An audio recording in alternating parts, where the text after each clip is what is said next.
आप सुन रहे हैं केएस नॉवल स्टोरी पर returning from the immortal world. यह एक काल्पनिक, मनगढ़ंत या बनावटी कहानी है जो लेखक की कल्पना से लिखी गई है और असल जिंदगी की घटनाओं या लोगों पर आधारित नहीं है। इसमें अक्सर ऐसे पात्र, जगहें या घटनाएं होती हैं जो सच नहीं होती और ये लेस देन काल्पनिक, फिक्शनल, इमेजिनरी कहानियों की एक सामान्य विशेषता है। नॉवल अध्याय 111 नदी पार करता अजगर। तीसरा अपडेट, मासिक टिकटों की मांग, क्या उसे शिष्या के रूप में स्वीकार करें।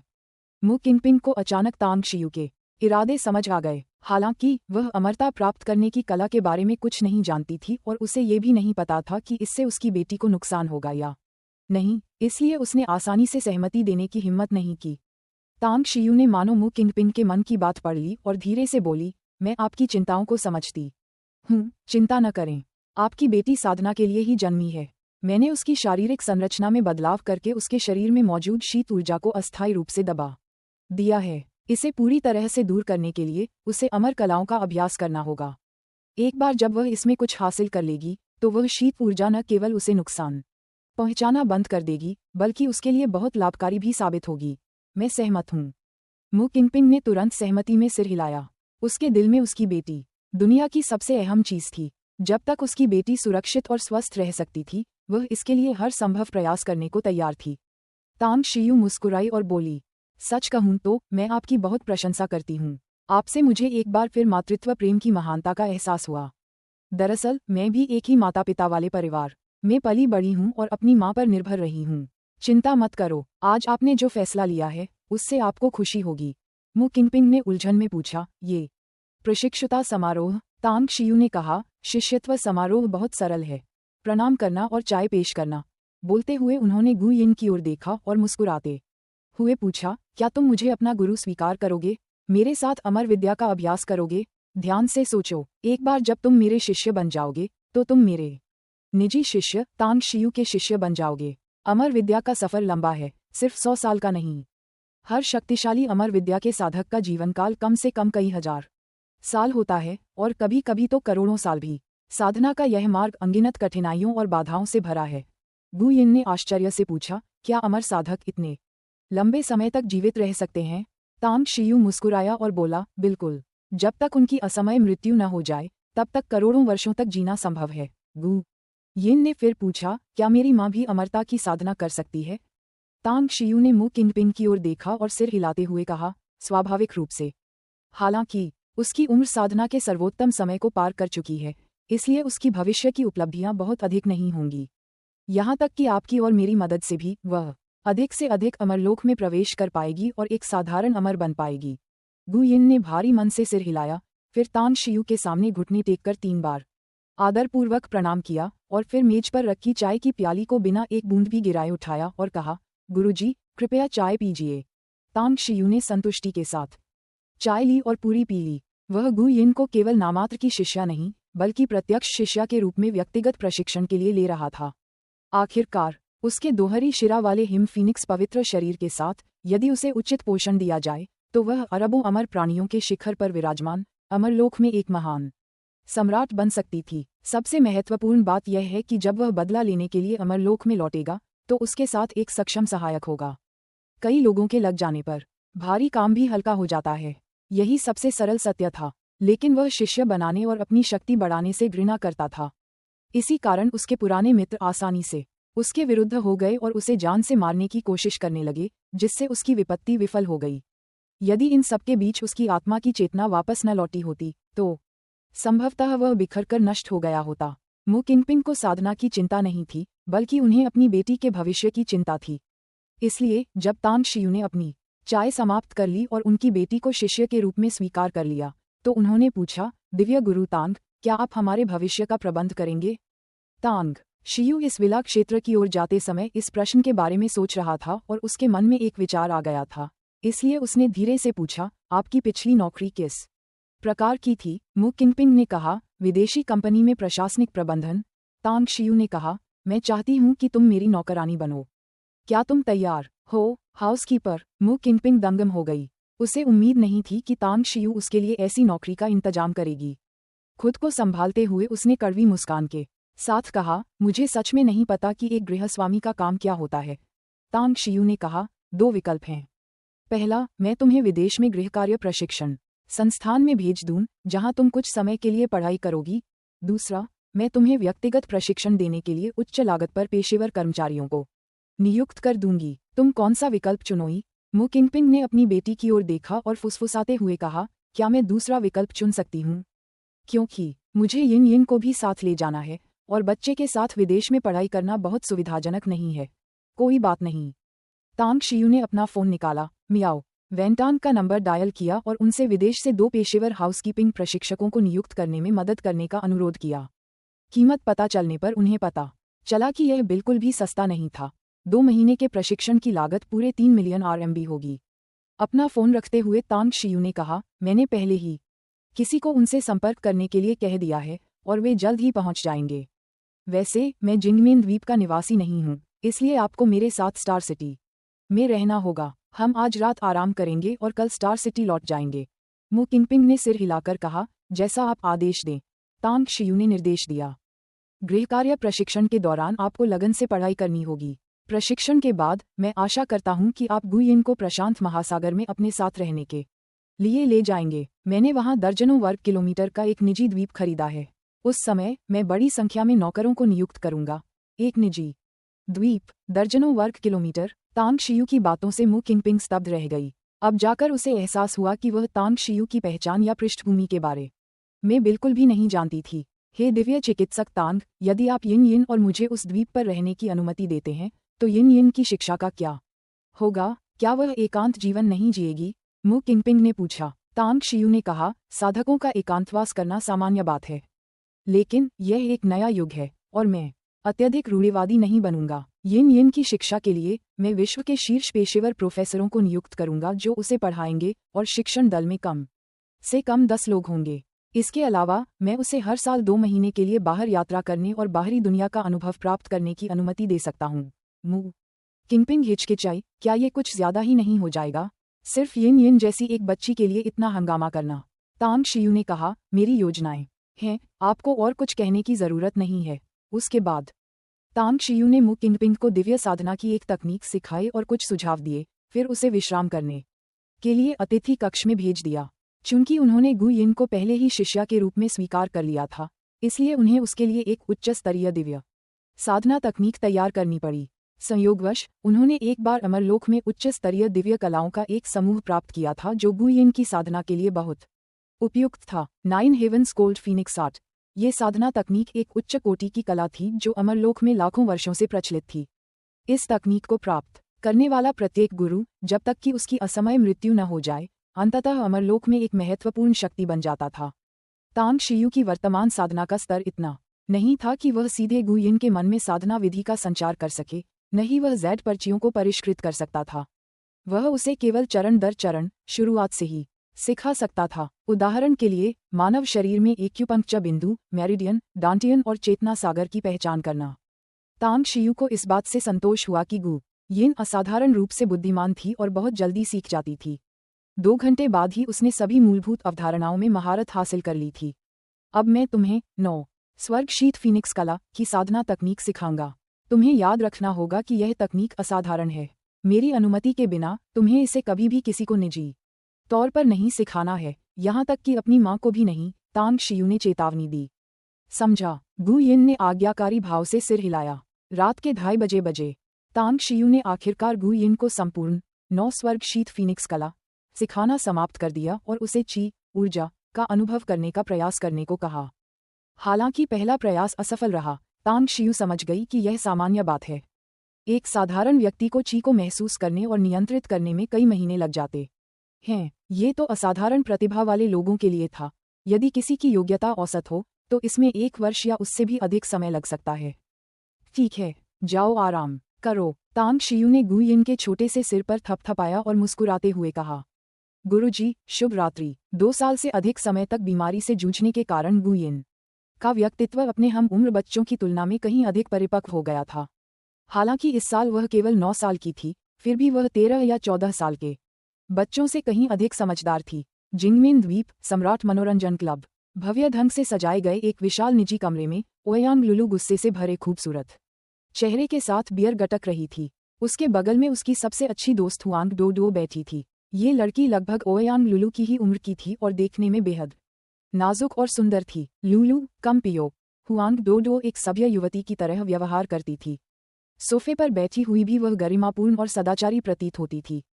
हालांकि इस समय वह कुछ चिंतित और थोड़ी असहाय भी थी।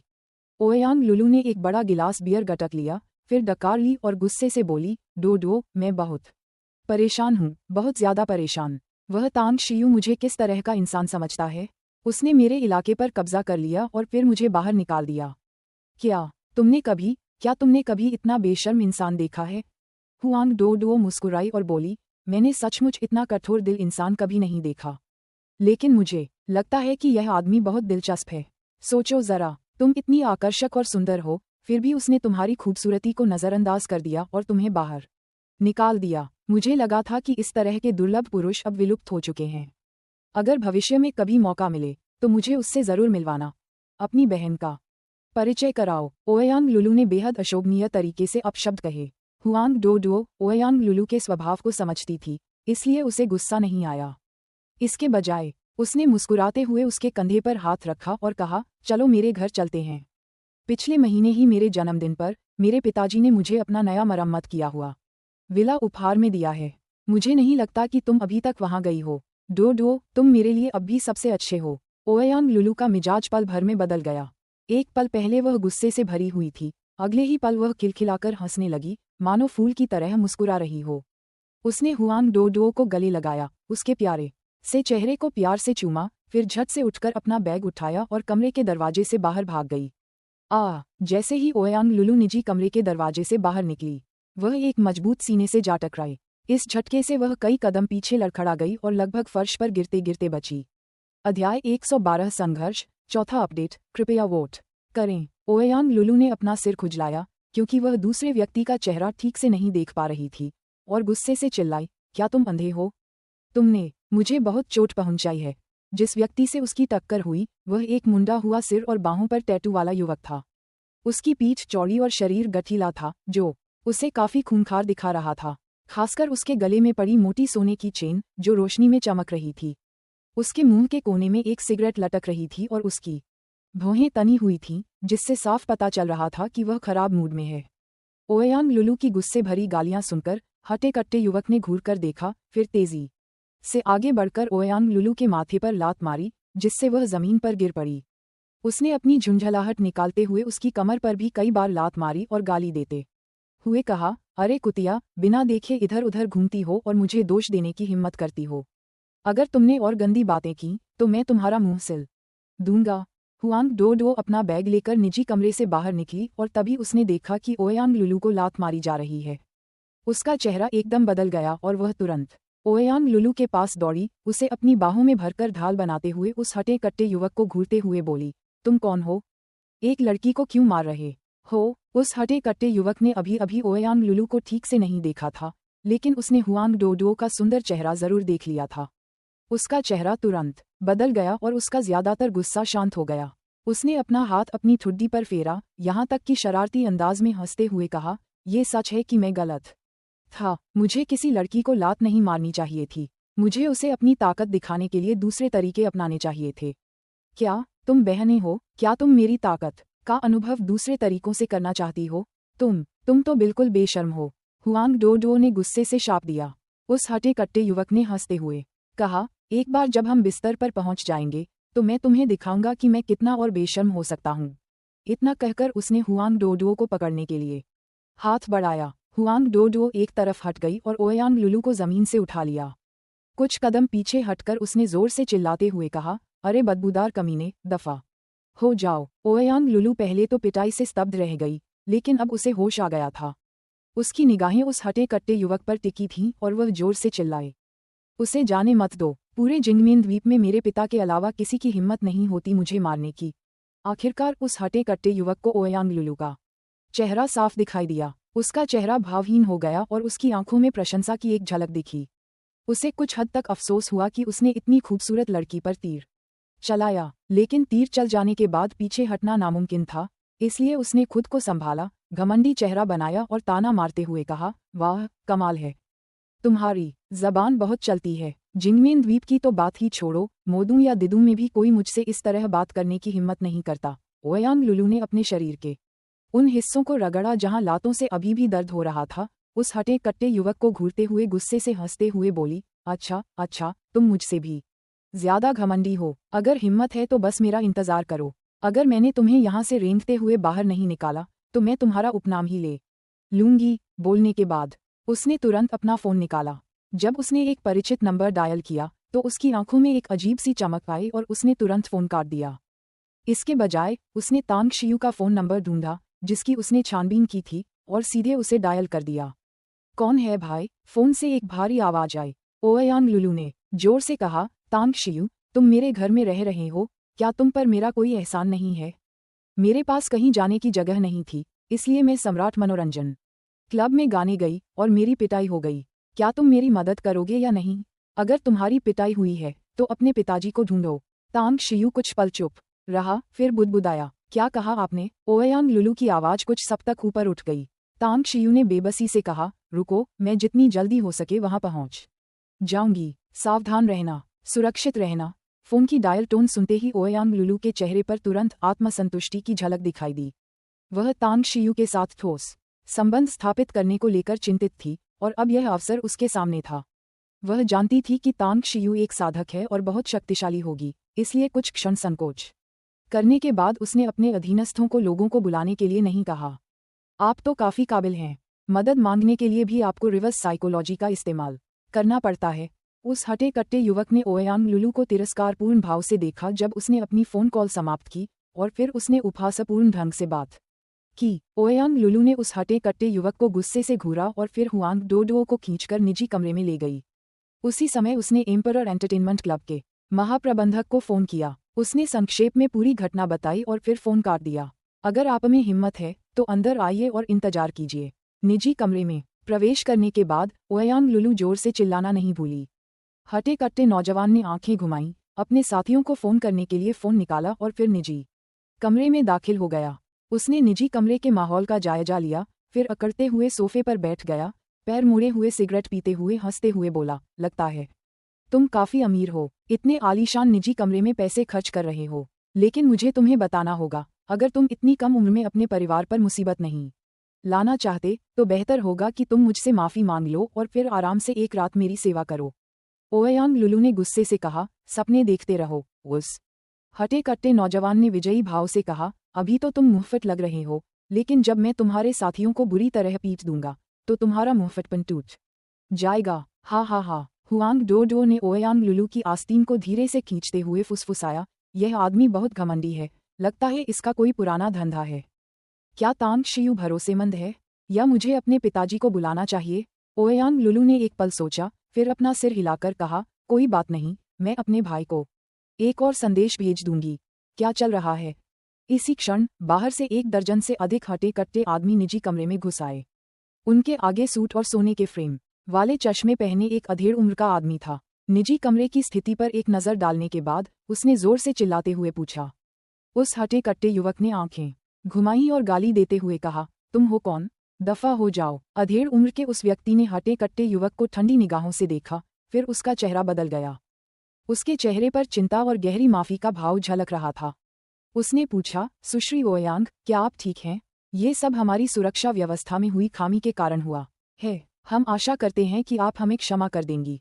हमारे सम्राट मनोरंजन क्लब में कोई भी गड़बड़ी करने की हिम्मत करेगा तो उसे कड़ी सजा दी जाएगी। अरे वाह, सच में? क्या तुम्हें इतनी बड़ी बड़ी बातें करने से अपनी जुबान में मोच आने का डर नहीं है? आज मैं देखना चाहता हूं कि यह सम्राट मनोरंजन क्लब कितना सक्षम है, जो मेरे भाई के साथ सख्ती से पेश आने की हिम्मत करता है। निजी कमरे के दरवाजे पर 3 युवक सिगरेट पीते हुए अंदर आए। उनमें से बोलने वाला बीच में खड़ा सुंदर युवक था। ली जुएमिंग ने माथे पर शिकन डाली। सम्राट मनोरंजन क्लब के महाप्रबंधक के रूप में उन्होंने शक्तिशाली परिवारों के कई बिगड़े हुए नौजवानों को देखा था, लेकिन इन युवकों को उन्होंने पहले कभी नहीं देखा था। वह जानते थे कि आज का मामला बड़ी मुसीबत का है। आखिर ओयांग लुलू ओयांग परिवार की सबसे बड़ी बेटी थी और हुआंग डोडो हुआंग परिवार के मुखिया की इकलौती बेटी थी। इन दोनों नौजवानों का जिंगमिन द्वीप पर बेहद खौफनाक इतिहास था। आप कौन हैं? ली जुएमिंग ने गहरी आवाज में पूछा। उस युवक ने व्यंग्य करते हुए कहा, क्या आप वेई गोकियांग को जानते हैं? वो मेरे पिता हैं। मैं पिछले कुछ वर्षों से विदेश में पढ़ाई कर रहा था और मुझे उम्मीद नहीं थी कि लौटते ही दूर से आए कुछ दोस्तों का खुशी खुशी मनोरंजन करते हुए आप लोग सारा मजा किरकिरा कर देंगे। सम्राट मनोरंजन क्लब, ये तो बिल्कुल बकवास है। सम्राट मनोरंजन क्लब, अगर आपका बड़ा बॉस भी आ जाए तो उसे मेरे सामने सिर झुकाना पड़ेगा। वेई गोकियांग, ग्लोरियस ग्रुप का बड़ा बॉस कौन है? ली जुइमिंग ने दबी जबान में कड़वी मुस्कान दी। हालांकि ग्लोरियस ग्रुप की ताकत ओयांग परिवार के बराबर नहीं थी, लेकिन ये लगभग हुआंग परिवार के बराबर थी और यह जिंगमेन द्वीप पर एक बहुत ही शक्तिशाली परिवार था। उन्हें पता था कि आज का मामला शांतिपूर्वक हल नहीं हो सकता और वे मौजूदा स्थिति को नज़रअंदाज भी नहीं कर सकते थे। सभी पहलुओं पर विचार करने के बाद उन्होंने ओयांग लुलू का साथ देने का दृढ़ निश्चय किया और गंभीर स्वर में कहा, वेई गोकियांग बेशक एक प्रभावशाली व्यक्ति है, लेकिन उसका बेटा निकम्मा है। इन चारों को खत्म कर दो। आदेश मिलते ही दर्जन भर सुरक्षा गार्ड भेड़ियों और बाघों की तरह उन चारों पर टूट पड़े। तुम्हारी हिम्मत कैसे हुई? वेई चाओ ने कभी सोचा भी नहीं था कि अपने पिता का नाम लेने के बाद भी सम्राट मनोरंजन क्लब के लोग उस पर हाथ उठाने की हिम्मत करेंगे। आज वह उत्तर पश्चिम से आए 3 दोस्तों की मेजबानी कर रहा था और उन तीनों की पृष्ठभूमि उसके अपने परिवार से कमतर नहीं थी। कितना शर्मनाक! उन्हें लगा कि इस क्षण उनकी गरिमा पूरी तरह से कुचल दी गई है। उस हटे कट्टे युवक की आंखों में एक ठंडी चमक कौंधी और वह तुरंत गुस्से से भर उठा।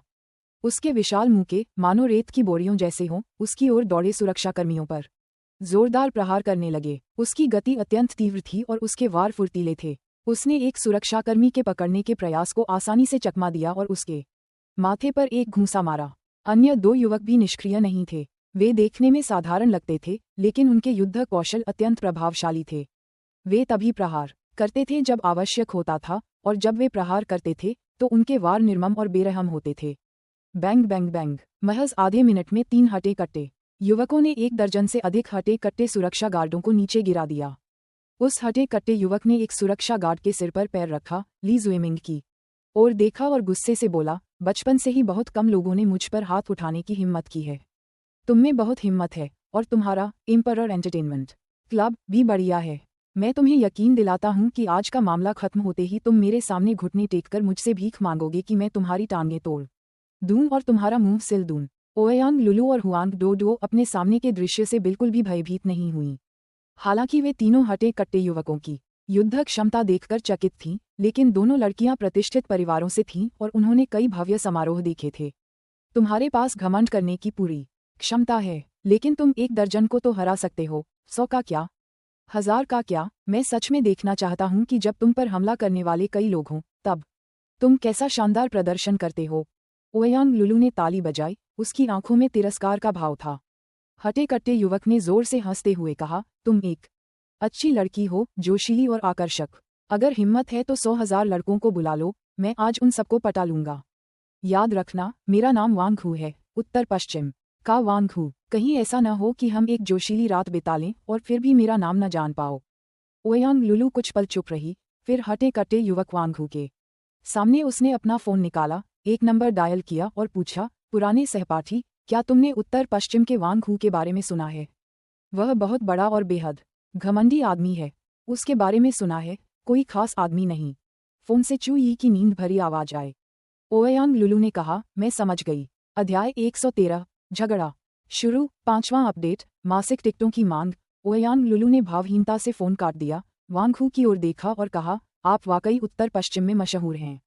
मेरे पुराने सहपाठियों ने भी आपका नाम सुना है, लेकिन चूंकि आपने मुझे नाराज किया है, इसलिए आज आप में से किसी का भी दिन अच्छा नहीं बीतेगा। उस हटे कट्टे युवक ने ताना मारते हुए कहा, नाटक कर रहे हो।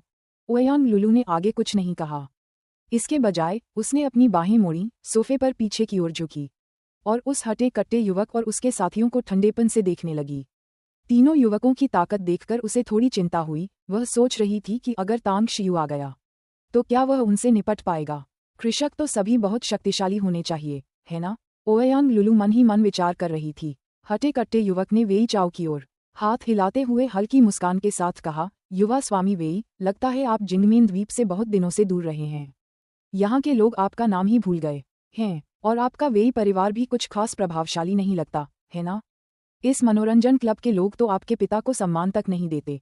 वेई चाओ का चेहरा ताने से लाल हो गया। उसकी निगाहें ओयांग लुलू और हुआंग डोडो की ओर और भी ज्यादा शत्रुतापूर्ण हो गईं, और उसने मन ही मन ठान लिया कि एक बार यह मामला सुलझ जाए तो वह इन दोनों महिलाओं को सबक सिखाएगा।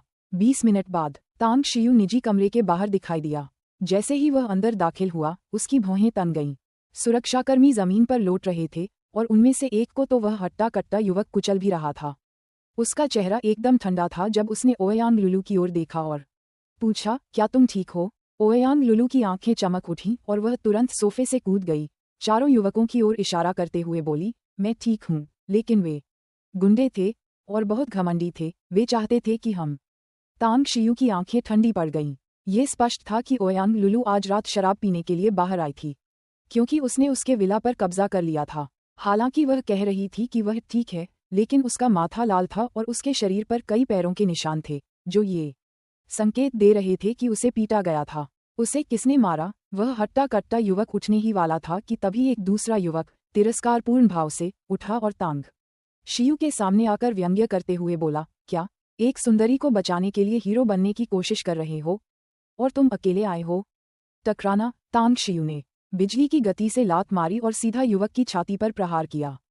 उसका शरीर उस हटे कट्टे युवक जितना मजबूत नहीं था, लेकिन एक धीमी सी आवाज के साथ उसके शरीर ने कांच की कॉफी टेबल को चकनाचूर कर दिया। और कोई है? बाहर आओ। तांग शियू की आवाज बेहद दबंग और ठंडी थी। उस हटे कट्टे युवक और दूसरे युवक के चेहरे के भाव बदल गए। हालांकि तांग शियू की लात में अचानक से कुछ चौंकाने वाला तत्व था, लेकिन वह अविश्वसनीय रूप से तेज थी।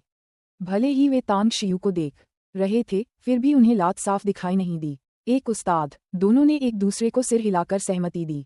अनगिनत बार एक साथ लड़ते हुए वे दोनों 2 कदम आगे बढ़े और तांग शियू का सामना करते हुए बोले, मैंने उसे मारा। तुम कौन हो? तुम दखल क्यों दे रहे हो? तांग शियू ने कुछ नहीं बताया। उसने उनकी पहचान तक नहीं पूछी। उसके कदम हल्के थे, उसकी चाल अजीब थी। पलक झपकते ही वह 4-5 मीटर की दूरी तय करके उन दोनों के सामने आ गया। उसकी मुठियां भींची हुई थीं। जैसे ही उसने हटे कट्टे युवक की ओर एक उड़ती हुई लात मारी, उसकी मुट्ठी दूसरे युवक के चेहरे पर जोर से जा लगी। दरार। युवक की चीखों के बीच हड्डियों के टूटने की कर्कश आवाज गूंज उठी। तांग शियू के एक जोरदार मुक्के ने उस युवक को हवा में उछाल दिया। जैसे ही उस हटे कट्टे युवक की बाह ने उसका पैर रोका, उसने अपने शरीर को एक अजीब मुद्रा में मोड़ा और बहते पानी की तरह उस हटे कट्टे युवक के बाईं ओर बढ़ गया। उसके मुंह के टूटते तारों की तरह बरस रहे थे। उसकी गति काफी तेज थी, लेकिन उसने अपनी पूरी ताकत का केवल 5 हिस्सा ही इस्तेमाल किया। Bang bang bang. उस हटे कट्टे युवक की दबी हुई गुर्राहट के बीच तांग शियू के मुक्कों से आखिरकार उसकी बाह टूट गई। वह बार बार लड़खड़ाता हुआ दीवार से जा टकराया। जैसे ही उसका चेहरा पीला पड़ा, तांग शियू ने उसके चेहरे पर एक जोरदार लात मारी, जिससे उसके पैर अगल बगल उछल गए और उसका सिर जमीन पर जोर से टकराया। तांग शियू ने ठंडी सांस ली। सीधे बेहोश हो चुके उस हटे कट्टे युवक को देखकर उसने हाथ बढ़ाया, उसका कॉलर पकड़ा और उसे मरे हुए कुत्ते की तरह उठाकर उसके चेहरे पर जोर से थप्पड़ मारा। थप्पड़ थप्पड़ थप्पड़। लगातार दर्जनों थप्पड़ों से उस हटे कट्टे युवक के गाल लाल होकर सूज गए और उसे बार बार थप्पड़ मारकर जगाया गया। तांग शियू ने उसे लापरवाही से एक कोने में धकेल दिया, फिर बाकी 2 युवकों के पास चला गया। सबके सामने उसने उन्हें बेरहमी से पीटा, तब तक पीटता रहा जब तक वे चीखने चिल्लाने और दया की भीख मांगने नहीं लगे। तभी वह रुका। हुआंग डोडो पहले ही ओयांग लुलू के पास दौड़कर पहुंच चुकी थी और उसने ओयांग लुलू की बाह को थाम रखा था। अब वह तांग शियू को घूर रही थी, जो उनके दुश्मनों को बेरहमी से पीट रहा था। उसकी आंखें धधकती आग की तरह चमक रही थीं। कितना सुंदर, कितना शानदार! ये तो पुरुषों में श्रेष्ठ पुरुष है, सर्वश्रेष्ठ में से सर्वश्रेष्ठ। नहीं नहीं, मैं प्यार में हूँ। लुलू, उसके लिए मुझसे लड़ने की हिम्मत मत करना। मैं उसके प्यार में पड़ गई हूँ। उसे पीटते रहो, पीटते रहो। ओयांग लुलू उन 3 हटे कट्टे युवकों को देखकर अवाक रह गई, जिन्हें बेरहमी से पीटा गया था और वे दयनीय हालत में थे। फिर उसने तांग शियू को शांति से सोफे की ओर जाते और बैठते देखा। उसका दिल जोर से धड़कने लगा। यह सही है, ये बढ़िया है, ये बहुत सुंदर है। इस समय तांग शियू उसकी नज़रों में एक अद्वितीय नायक की तरह था, जो सुनहरे कवच में लिपटा हुआ शुभ बादलों पर सवार होकर एक सुंदरी को बचाने आया था। उसने अपनी सबसे अच्छी दोस्त हुआंग डोडो के प्रेम भरे शब्दों को भी ठीक से नहीं सुना। कुछ बेचैन से दिख रहे ली जुइमिंग ने अपने सामने के दृश्य की कल्पना भी नहीं की थी। उन्होंने पहले सोचा था कि ओयांग लुलू अपने परिवार के बड़ों से मदद मांगेगी और फिर ओयांग परिवार इस बड़े मामले को सुलझा लेगा। लेकिन अज्ञात पृष्ठभूमि वाले इस युवक ने अकेले ही 3 बेहद शक्तिशाली व्यक्तियों का सामना कर लिया। अद्भुत, सचमुच अद्भुत, उसने मन ही मन बहुत प्रशंसा की। एम्परर एंटरटेनमेंट क्लब के सभी सुरक्षाकर्मी प्रशिक्षित विशेषज्ञ थे। उनमें से कोई भी आसानी से 2-3 गुंडों को पीट सकता था, लेकिन उन तीनों युवकों ने उन सभी दर्जन भर सुरक्षाकर्मियों को ढेर कर दिया था। तांग शियू ने बियर की बोतल उठाई, उसे खोला, 2 घूंट लिए और फिर ओयांग लुलू की ओर देखते हुए कहा, मैंने उनसे निपट लिया है। क्या आप संतुष्ट हैं? अगर नहीं तो आप भी उन्हें पीट सकती हैं। याद रखें, चाहे आप उन्हें घायल कर दें या अपाहिज कर दें, कोई बात नहीं, लेकिन उन्हें जान से मारना ठीक नहीं है। मैं तो मामूली आदमी हूँ, मेरे पास ज़्यादा ताकत नहीं है और हत्या का मामला मेरे लिए बहुत मुसीबत बन जाएगा।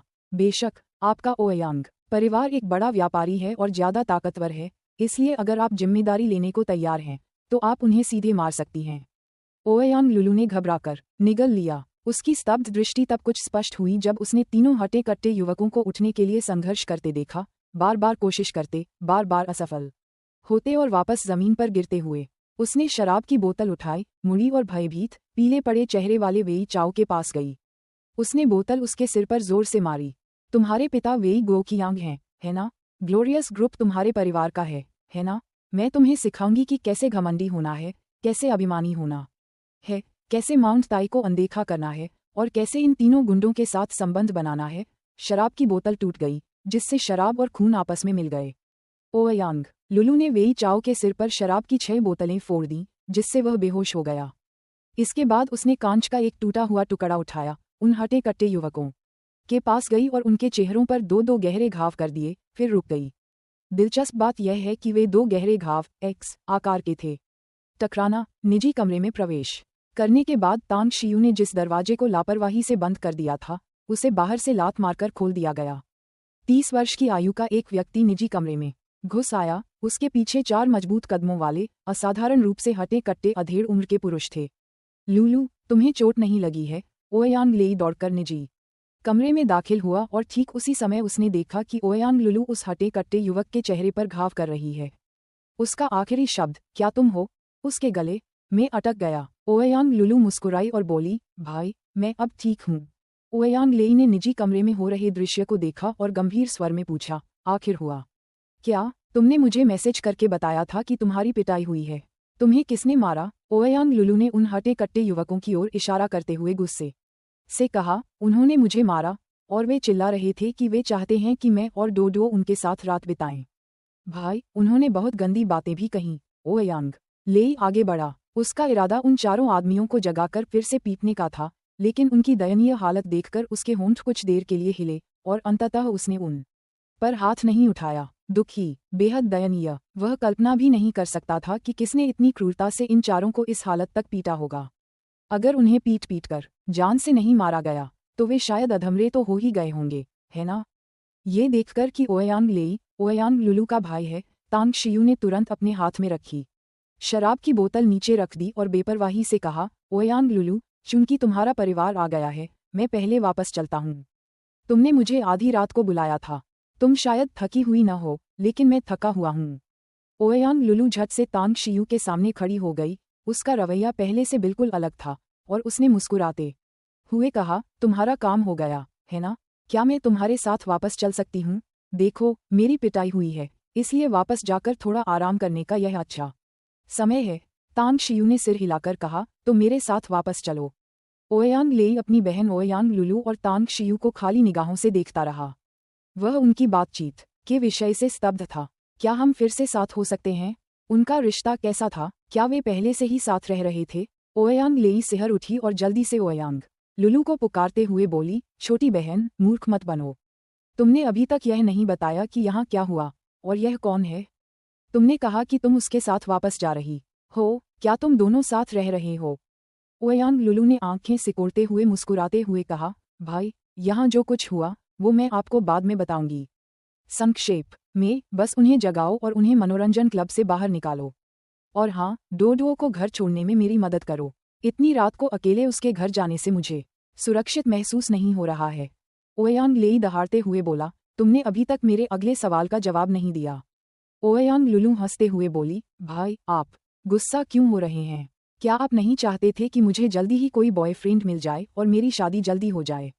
वह बहुत अच्छा है। आप, ओयांग लेई, अवाक रह गई। अपने भाई के हताश चेहरे को देखकर ओयांग लुलू की मुस्कान और गहरी हो गई। उसने कहा, ठीक है, मैं तुम्हें बताती हूँ। ये तांग शियू है, मेरा रक्षक। अगर आज वो न होता तो ये गुंडे मुझे जरूर परेशान करते।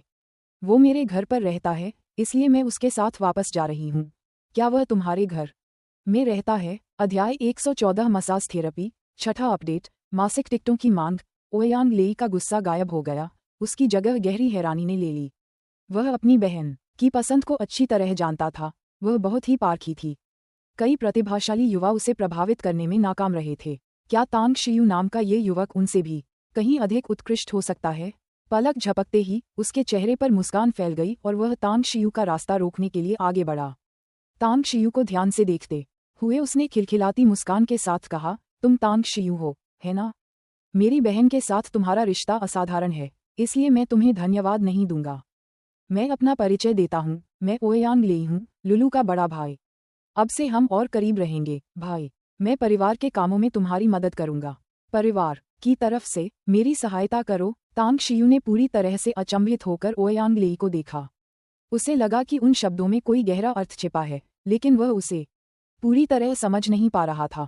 अंत में उसने चुपके से सिर हिलाया और ओयांग लेई से कहा, मैं बहुत थका हुआ और नींद में हूँ। मैं ये सब काम तुम्हारे भरोसे छोड़ रहा हूँ। ये कहने के बाद वह ओयांग लेई के चारों ओर घूमा और निजी कमरे से बाहर निकल गया।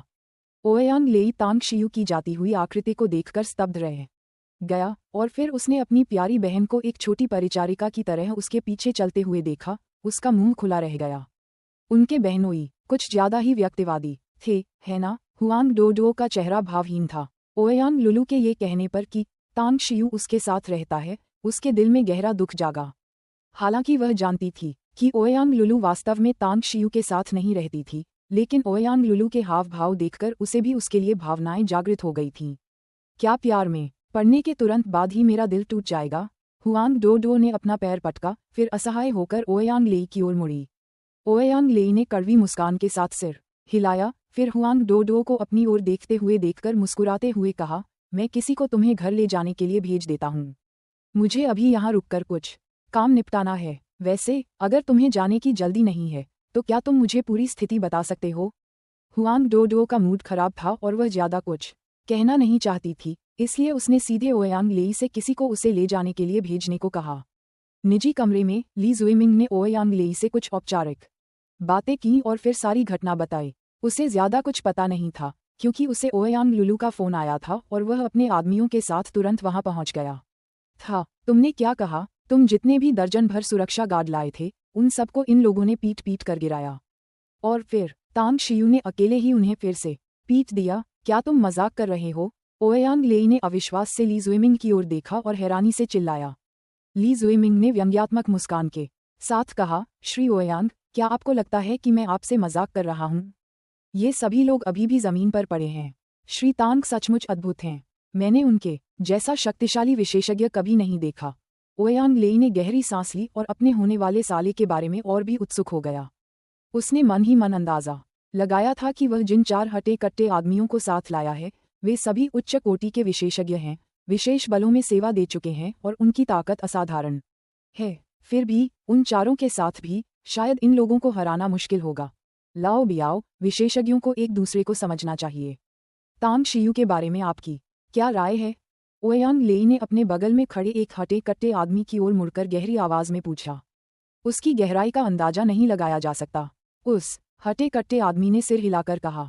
ओयांग लेई ने अपनी आंखें सिकोड़ी, अपना फोन निकाला और एक नंबर डायल किया।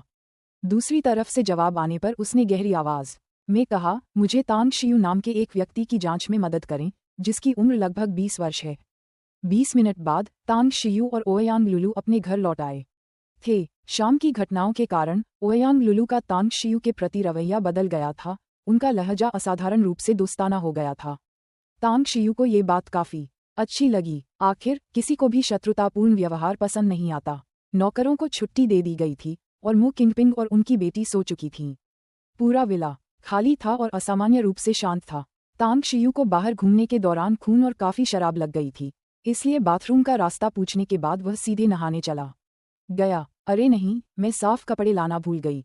नहाने के बाद तांग शियू को अचानक एहसास हुआ कि वह अपने साथ कपड़े लाना भूल गया है।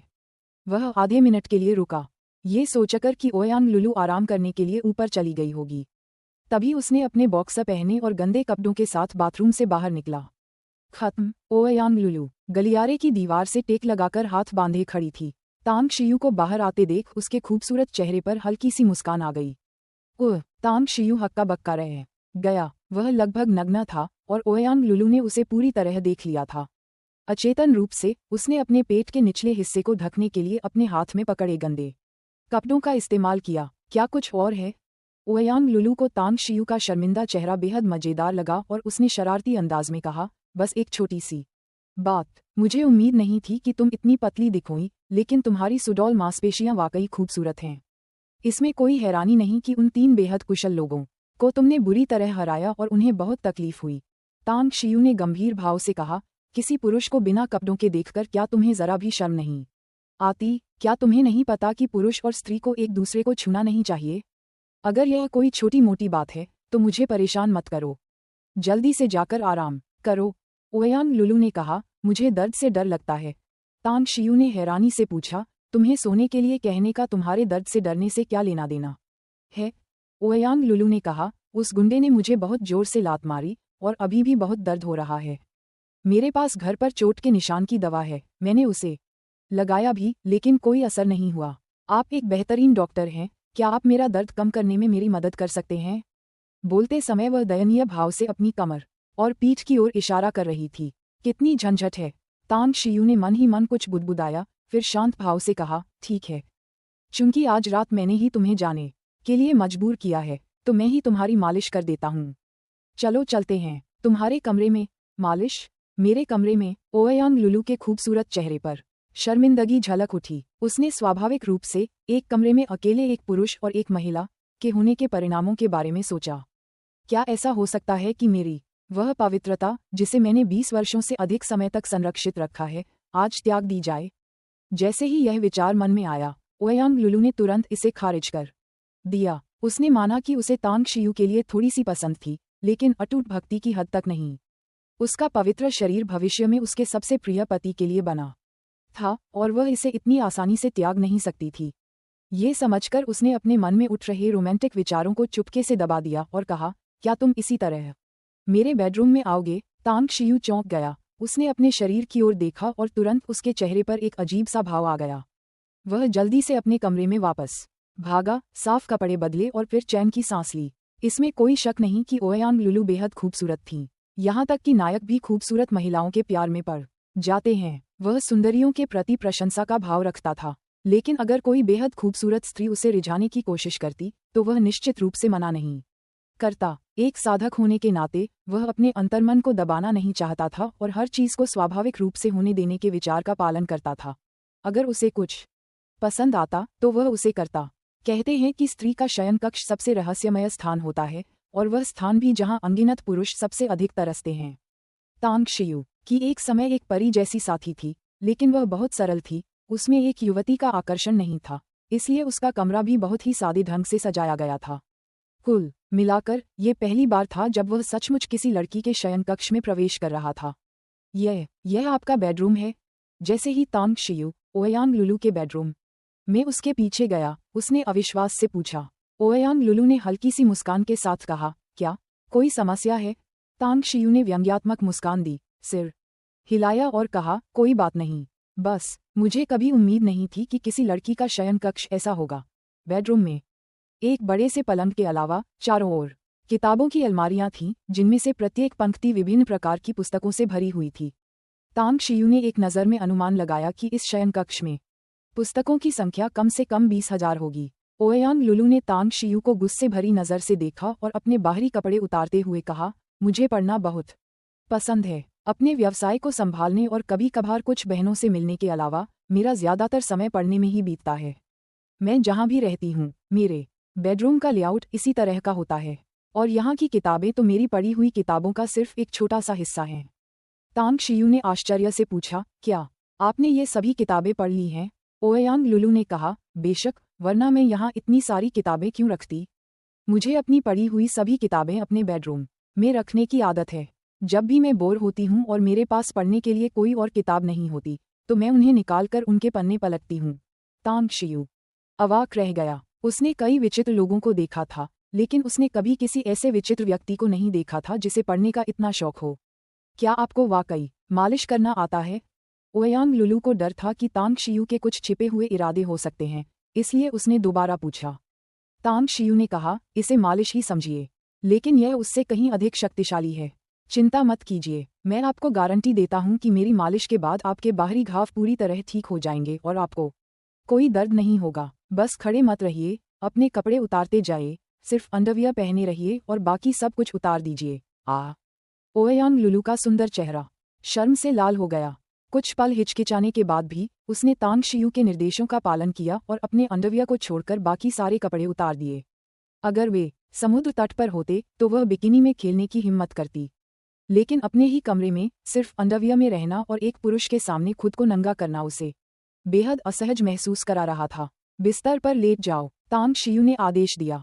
ओयांग लुलू का चेहरा और भी लाल हो गया, लेकिन उसने आज्ञाकारी होकर बिस्तर पर लेट गई। तांग शियू ने ओयांग लुलू के सुडौल शरीर को निहारा और मन ही मन उसकी प्रशंसा की।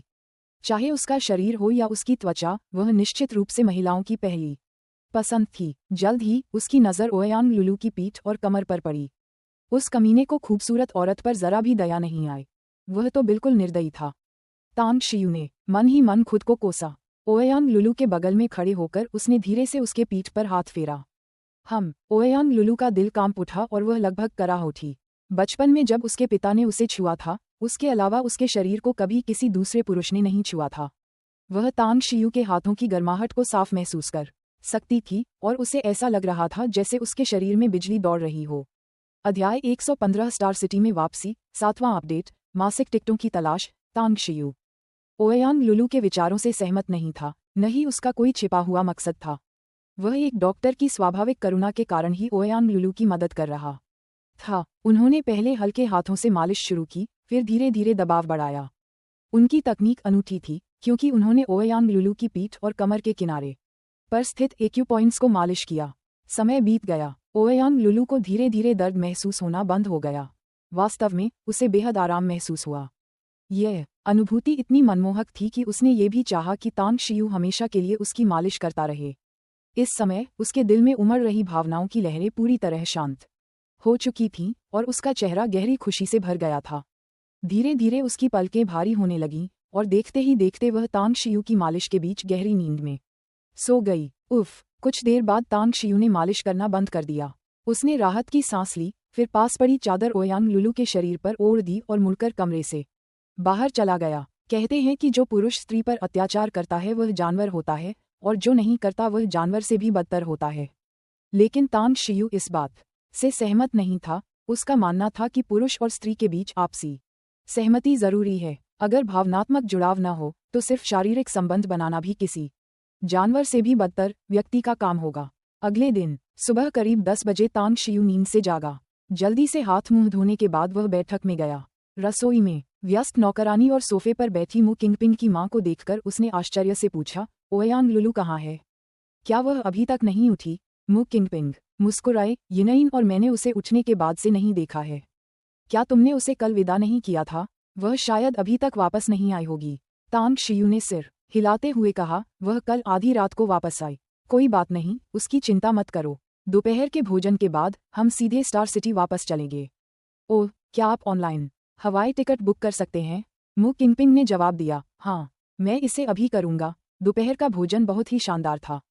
सुबह लौटी गृहस्वामी ने महसूस किया कि तांग शियू एक सम्मानित अतिथि हैं, इसलिए उन्होंने 4 मांस और 4 सब्जी के व्यंजन तैयार किए, जो सभी बहुत स्वादिष्ट थे। साथ ही एक गर्म सूप भी था, जिसने तीनों की भूख बढ़ा दी। चल दर तांग शियू, जो तृप्त और संतुष्ट था, ने देखा कि ओयांग लुलू अभी भी सो रही है, इसलिए उसने अलविदा न कहने का फैसला किया। उसने अपना यात्रा बैग उठाया और गुयिन का हाथ पकड़कर वे दोनों निकल पड़े। कल खरीदी गई औषधीय जड़ी बूटियों को उसने विला जाते समय एक्सप्रेस डिलीवरी के माध्यम से स्टार सिटी भेज दिया था। महज 5-6 दिनों में बहुत कुछ घटित हो गया था। तांग शियू ने जब स्टार सिटी की धरती पर कदम रखा तो उसने मन ही मन आह भरी। उसकी यात्रा फलदायी रही, लेकिन कुछ अफसोस भी रह गए। क्योंकि उसे अभी भी नहीं पता था कि 100 फीस्ट रेस्टोरेंट में 1000 मशीन एरे किसने स्थापित किया था, या उस शिष्य के साथ उसका क्या विशेष संबंध था जिसे उसने हजारों साल पहले अपने साथ लिया था। नानशान टाउन घर पहुंचते ही तांग शियू ने सबसे पहले अपना फोन चार्ज किया। हालांकि पिछले 2 दिनों में उसने कई चीजें देखी थीं, फिर भी उसे कुछ अधूरा सा लग रहा था। हवाई जहाज में पहुंचने पर उसे याद आया कि पिछले 2 दिनों से उसे कोई कॉल नहीं आई थी। उसने चेक किया तो पाया कि उसके फ़ोन की बैटरी खत्म हो गई थी और वह बहुत पहले ही अपने आप बंद हो गया था। अपना फ़ोन चालू करने के बाद तांग शियू ने सबसे पहले रैंच से संपर्क किया। उसे पता चला कि तांग डोंग से खरीदे गए जानवर के अवशेष रैंच और नील द्वारा हेजी के पुराने जिले में स्थित कोल्ड स्टोरेज में पहुंचा दिए गए हैं। तांग शियू ने उन्हें 6 जानवरों के शवों के आने का इंतजार करने के लिए तैयार रहने को कहा। गोंग डालोंग ने उसे स्कूल से 1 सप्ताह की छुट्टी के लिए आवेदन करने में मदद की थी। स्कूल वापस जाने में अभी 1-2 दिन बाकी थे, इसलिए तांग शियू ने जल्दी जाने की जहमत नहीं उठाई। उसने हाई स्कूल के सभी पाठ्यक्रम दोहरा लिए थे और वह किसी भी समय कॉलेज प्रवेश परीक्षा दे सकता था। उसे लगता था कि कक्षा में हर दिन बिताना समय की पूरी बर्बादी है। इसलिए तांग शियू ने इन 2 दिनों का उपयोग गोल्डन बेल लिक्विड तैयार करने के लिए करने का निर्णय लिया था। उनकी साधना ची शोधन के चरम स्तर पर अटकी हुई थी, जिसके कारण उन्हें सहजता से साधना करने में संकोच हो रहा था। केवल त्वचा पीसने के स्तर तक पहुंचने पर ही वे आज के समाज में सुरक्षित रूप से जीवन व्यतीत कर सकते थे। अपनी मां मु किंगपिन को व्यवस्थित करने के बाद वह स्वयं हेजी के पुराने जिले के लिए रवाना हुए और रैंच को वहां उनका इंतजार करने के लिए एक ट्रक चलाने को कहा। दोपहर को हेजी ओल्ड डिस्ट्रिक्ट के कोल्ड स्टोरेज के गेट के बाहर रैंच और नेल एक छोटे कंटेनर ट्रक के पास बैठकर सिगरेट पी रहे थे। तांग शियू को आते देख उन्होंने तुरंत अपनी सिगरेट बुझाई और जल्दी से उनका अभिवादन करने चले गए। बॉस, आपके क्या आदेश हैं? तांग शियू ने कहा, मैं कुछ जानवरों की हड्डियां और सामान चुन रहा हूं। आप लोग इन्हें नानशान कस्बे तक पहुंचाने में मेरी मदद करें। इस थैले में 10 लाख युआन हैं, ये मुझे यहां आते समय मिले। अभी के लिए इन्हें ले लो। भविष्य में जब भी तुम मेरी मदद करोगे, तुम्हें कई जगहों पर पैसों की जरूरत पड़ेगी। जब पैसे खत्म हो जाएं, तो मुझसे और मांगना याद रखना। 1 मिलियन। रैंच और नेल ने एक साथ तांग शियू द्वारा सौंपे गए काले चमड़े के थैले को देखा। उन दोनों ने पहले कभी इतनी बड़ी रकम नहीं देखी थी, खासकर 10 लाख नकद। तुरंत ही तांग शियू के प्रति उनका रवैया और भी सम्मानजनक हो गया और उन्हें ये दृढ़ विश्वास हो गया कि तांग शियू का अनुसरण करना वास्तव में सही व्यक्ति का अनुसरण करना है। कुछ समय बाद तांग शियू ने रिंच और नेल से चयनित सामग्री को छोटे कंटेनर ट्रक में रखवाया। गोल्डन बेल लिक्विड बनाने के लिए इस्तेमाल होने वाली सामग्री अमरलोक में इस्तेमाल होने वाली सामग्री से थोड़ी अलग थी, इसलिए उसने कई बार कोशिश करने की तैयारी की थी। अतः चयनित सामग्री की मात्रा अधिक थी, जिससे ट्रक का आधा कार्गो स्पेस भर गया था। मुझे ड्राइविंग लाइसेंस बनवाने के लिए समय निकालना चाहिए। तांग शियू को लगा कि अब कार न होना वाकई असुविधाजनक है और वह मन ही मन सोचने लगा। एक समय था जब वह तलवार के सहारे उड़ सकता था और बाद में तो एक ही कदम में हजारों मील की दूरी तय कर लेता था। अब सब कुछ नए सिरे से शुरू करना पड़ रहा था और खासकर आज के समाज में परिवहन का साधन न होना वाकई परेशानी का सबब था। नानशान टाउन लौटते समय तांग शियू ने रैंच से उसकी मां की स्थिति के बारे में पूछा और यह सुनकर राहत महसूस की। रेस्तरां में सब कुछ ठीक था और व्यवसाय पहले की तरह ही फल फूल रहा था। बॉस, मुझे कुछ कहना है या नहीं, इस बारे में मैं निश्चित नहीं हूँ। गाड़ी चलाते हुए हिचकिचाते हुए रैंच ने कहा।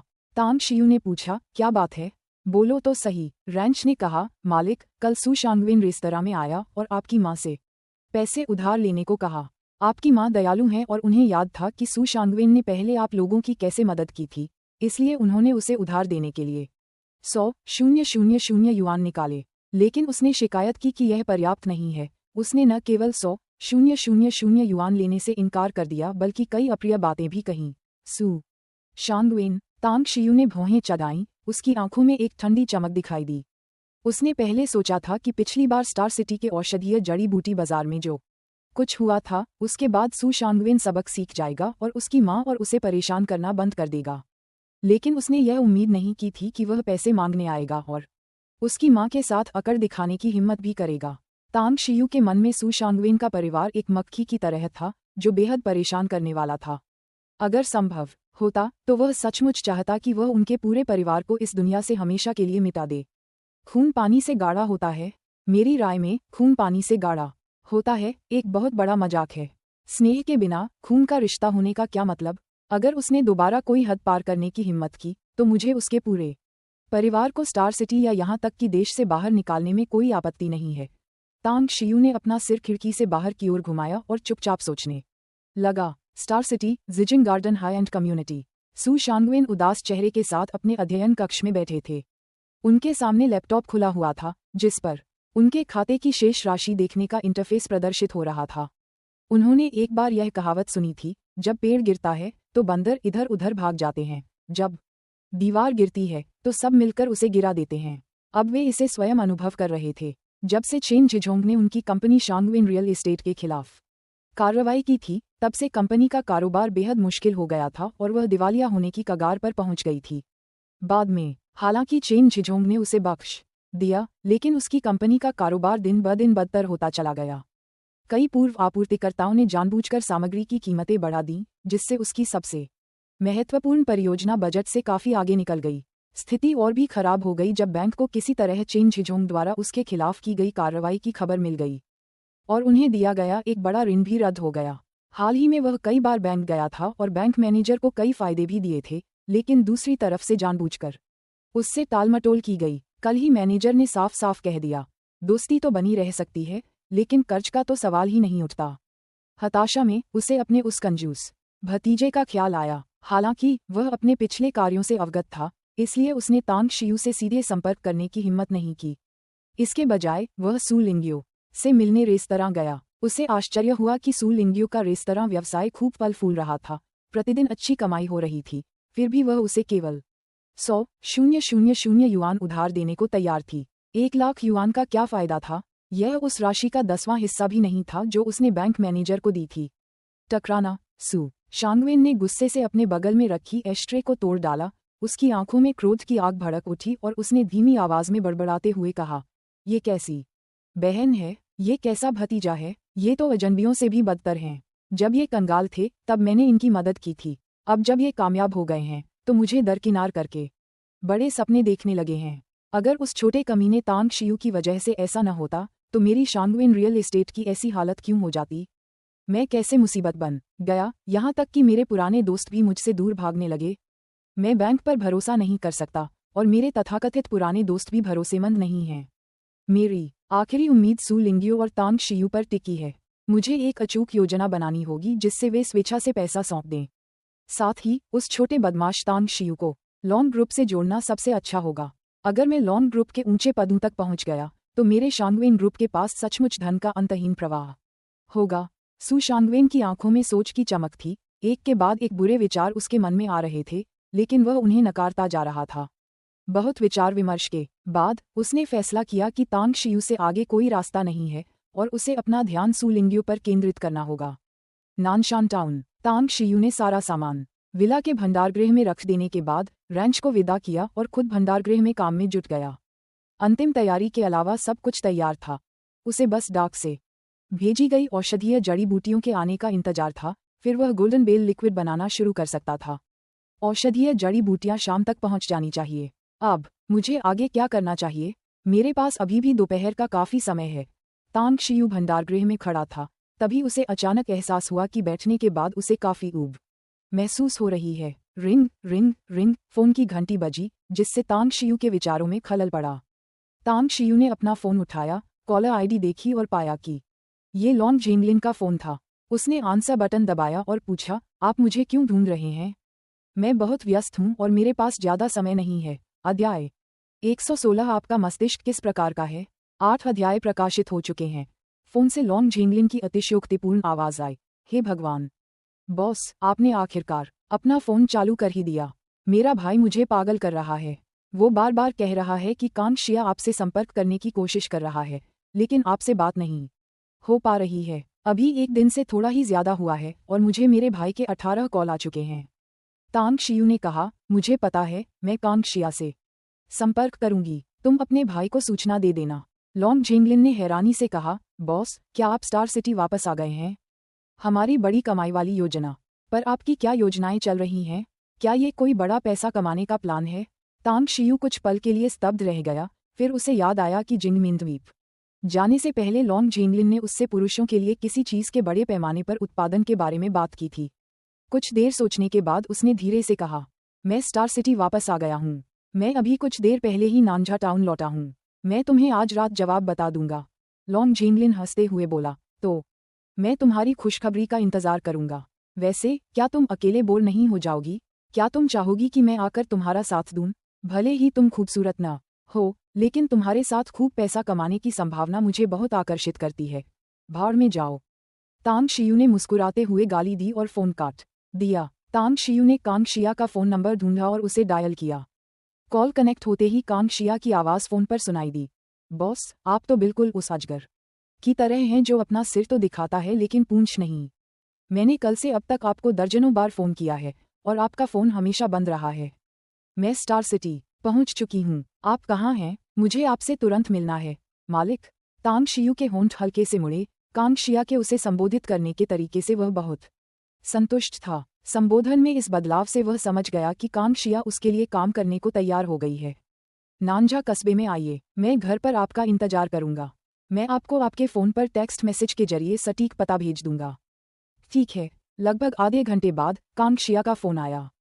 तांग शियू को आश्चर्य हुआ कि विला परिसर के सुरक्षा गार्डों ने कांग शिया को गेट पर ही रोक दिया था। फ़ोन पर सुरक्षा प्रमुख से बातचीत के बाद कांग शिया को आखिरकार विला परिसर में प्रवेश करने की अनुमति मिल गई। बॉस, आपसे मिलना वाकई आसान नहीं है। कांग शिया ने बिजनेस सूट और सोने के फ्रेम वाला चश्मा पहना हुआ था, जिससे वह तेज तर्रार और सक्षम दिख रही थी। जब उसने तांग शियू को देखा तो उसके खूबसूरत चेहरे पर एक कड़वी मुस्कान आ गई। तांग शियू ने उसे सोफे पर बैठने का इशारा किया और कहा, क्या तुम्हारे सारे टेस्ट पूरे हो गए? मैंने तुम्हें जो 2 दवाइयाँ दी थीं, क्या वे ठीक हैं? कांग शिया ने सिर हिलाते हुए कहा, परीक्षण हो चुके हैं और वाकई इसमें कोई हानिकारक तत्व नहीं है। साथ ही मैंने कंपनी का पंजीकरण भी करा लिया है और कंपनी का ढांचा तैयार करने वाली हूँ। आपसे संपर्क न हो पाने के कारण मैंने समूह कंपनी का नाम खुद ही रख दिया है। तांग शियू ने पूछा, नाम क्या है? कांग जिया ने कहा, शेंग तांग समूह। तांग शियू ने मन ही मन इसे कुछ बार दोहराया और संतुष्टि से कहा, बहुत अच्छा नाम है, मुझे पसंद आया। मैंने आपको पहले भी बताया था कि कंपनी का गठन और भविष्य के संचालन की पूरी जिम्मेदारी आपकी है। अगर आप किसी समस्या का समाधान खुद न कर पाएं, तो मुझे बता देना, मैं उसका हल निकाल लूंगा।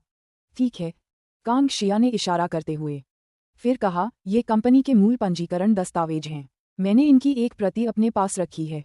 आप कंपनी के कानूनी प्रतिनिधि हैं। तांग शियू ने लापरवाही से उसे उठाया, सरसरी नज़र डाली और फिर उसे अपने सामने कॉफ़ी टेबल पर रखते हुए कहा, मुझे लगता है कि हमारी कंपनी के पास केवल 2 उत्पाद होना बहुत नीरस है। इसके अलावा हमें केवल सौंदर्य प्रसाधनों पर ही ध्यान केंद्रित नहीं करना चाहिए। हमें पेय पदार्थों जैसे अन्य क्षेत्रों में भी संभावनाएं तलाशनी चाहिए। कांग शिया ने तांग शियू की बात काटते हुए गंभीरता से कहा, बॉस, हमारी कंपनी अभी अभी स्थापित हुई है और कई काम अभी बाकी हैं। उदाहरण के लिए उत्पाद पैकेजिंग, लोगो डिज़ाइन, फैक्ट्री निर्माण, उत्पादन लाइन उपकरण आदि। इसके अलावा हमारी शुरुआती पूंजी बहुत कम है और आपने जो पैसा मुझे दिया है वह बिल्कुल भी पर्याप्त नहीं है। अगर हम इस समय नए उत्पाद क्षेत्रों में विस्तार करते हैं तो मुझे लगता है कि यह बहुत जल्दबाजी होगी। हालांकि तांग शियू ने अपना फ़ोन निकाला और ऑनलाइन ट्रांसफ़र के जरिए कांग शिया को 80 मिलियन युआन और भेज दिए और कहा, मेरे पास अभी ज़्यादा पैसे नहीं हैं। आप पहले इस पैसे का इस्तेमाल कर लीजिए और जब ये कम पड़ जाए तो मुझसे संपर्क कर लीजिएगा। आपने जो कहा है हम अपनी आर्थिक स्थिति के अनुसार करेंगे। कांग शिया ने आश्चर्य से पूछा, क्या 5-6 दिन पहले आपके पास पैसे नहीं थे? इतने कम समय में आपको इतने पैसे कहाँ से मिले? तांग शियू ने व्यंग्यात्मक मुस्कान के साथ कहा, मैंने इसे उधार लिया था। मुझ पर अभी भी 2.5 अरब युआन का विदेशी कर्ज है।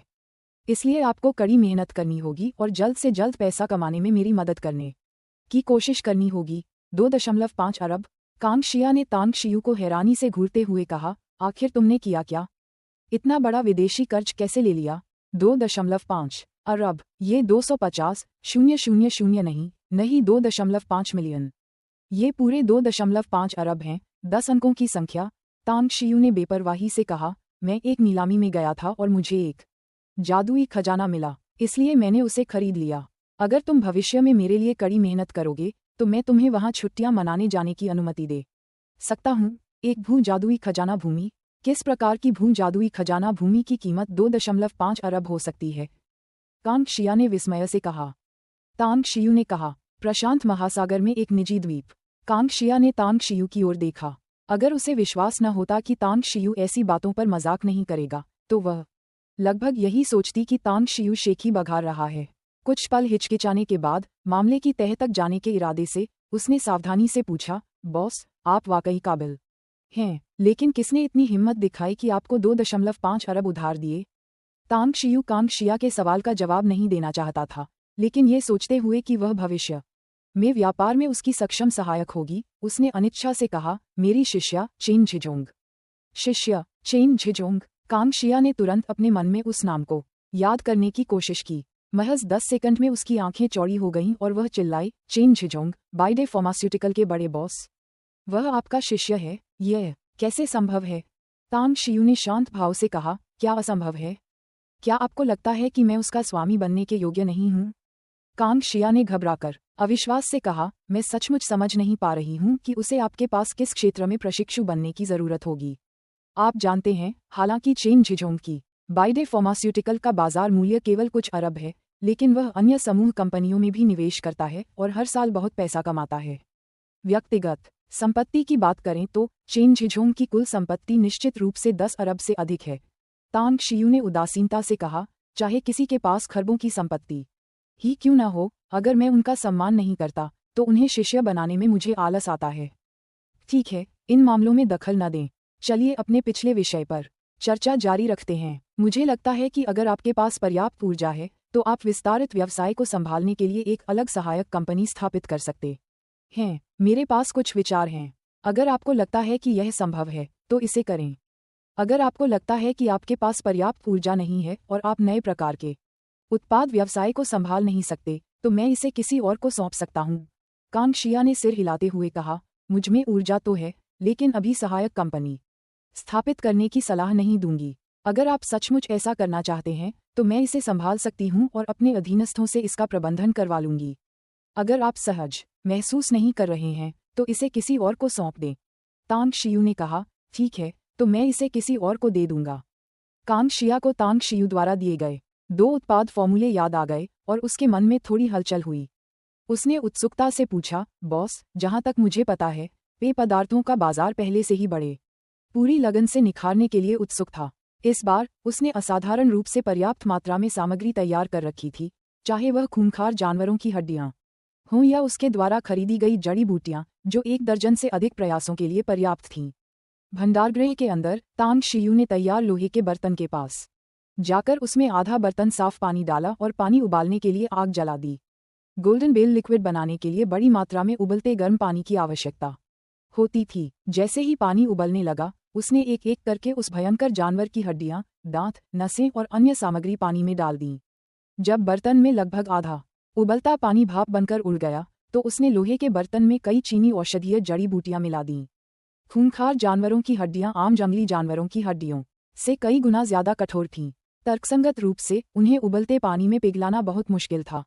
हालांकि तांग शियू ने जो जड़ी बूटियां मिलाई थीं, उनमें बेहद संक्षारक गुण थे। उसे इस बात का अफसोस था कि पिछली बार प्राप्त की गई विषैली दानवलता का इस्तेमाल हो चुका था, अन्यथा उसे मिलाने से और भी बेहतर परिणाम मिलते। पानी डालिए। आधा घंटा और बीत गया और आधे बर्तन में लगभग 2 कटोरी पानी ही बचा था, जिसका रंग गहरा लाल हो गया था।